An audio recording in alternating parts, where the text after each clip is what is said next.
Investigación cualitativa presentada por María Carolina Palau Luque. Muy buenos días, hoy vamos a hablar sobre los principales métodos de la investigación cualitativa. Tenemos la etnografía, que su origen fue a finales del siglo XIX a inicios del siglo XX. Tenemos la etnografía virtual, que inició en la década de 1990.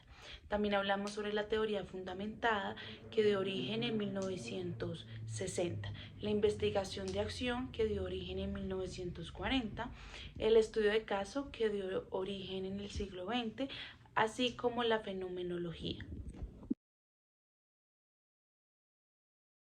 La etnografía busca estudiar y comprender las culturas y comunidades humanas desde una perspectiva holística.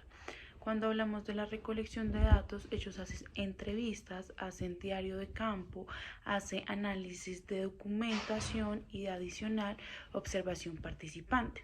Y cuando hablamos de los análisis de datos, ellos observan directamente a los participantes y así realizan el análisis respectivo.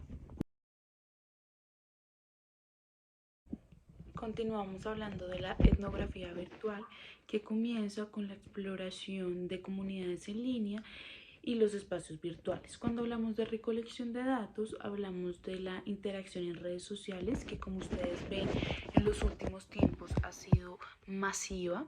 También análisis de sitios web, que es Google y demás plataformas, juegos en línea, que cada vez es mayor y que cada vez llegan más integrantes a estas plataformas. Adicional a eso, cuando hablamos del análisis de datos, hay una gran base de datos, pero los datos son difíciles de interpretar.